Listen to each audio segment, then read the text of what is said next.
So in my community, I work with moms and I'm talking with them all the time. And during the pandemic, a lot of our conversations were around all the huge emotions we were feeling: fear, anxiety, grief around the loss of, being able to provide our kids with a sense of safety, or a music class, or, a birthday party with friends. And after conversation where I would say, I think we just need to go into a field and scream, because that's really all we can do right now. And my clients and community saying back to me, okay, let's do it. I decided to do it.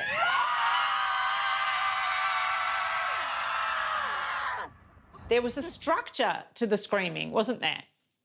I did a series of screams. The first one was a regular scream. And because it was the middle of the night, or we're not the middle of the night, but dark on the East Coast in the middle of winter, I have these unicorn wands from my kids that they're like little beacons. And so I use those as cues. So when I lifted them up, I cued an inhale for the whole group. And then the first scream on the exhale was a regular scream. The second scream was a profanity scream. All the swears that you've been holding. So that was a good one. The third one, so it was a free for all in one of the screams I did, but then the most recent ones, I actually did a third one for all the things that have been canceled. That was a very loud one for many of the women. The fourth one was for people that really needed to be there, who wanted to be there and couldn't be. So moms that might have been in quarantine or couldn't get out of bedtime. And then the fifth one was a healthy competition scream. It was who could scream the loudest. Well, I love it because as a mother, I can acknowledge who hasn't gone and screamed into the linen cupboard at some point.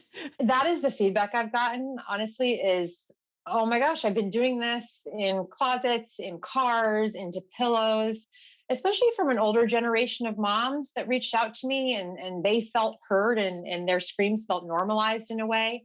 But I think what is so interesting is that, the healing that has come from this scream is, and the permission that it's given to moms is it's been incredible.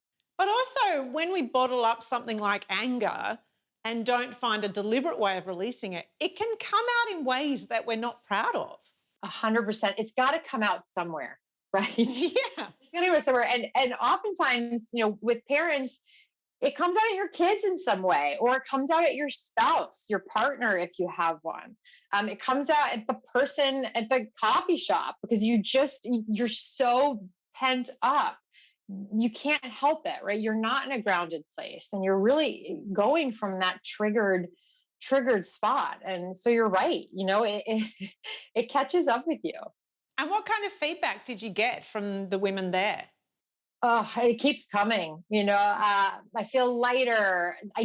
One a big one is I didn't know how badly I needed that. I didn't know how amazing that would feel. I think a lot of people go into it being like, well, this is kind of funny. We'll see how this goes. And it catches them off guard. Well, Sarah, I know that this story and this very simple activity that you ran has just gone around the world. Have you been surprised by how much it has resonated with people?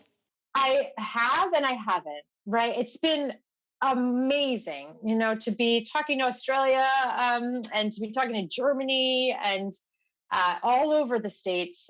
It's been amazing. And yet I get it. Well, I feel deeply validated. So I thank you for what you did, Sarah. I'm so glad.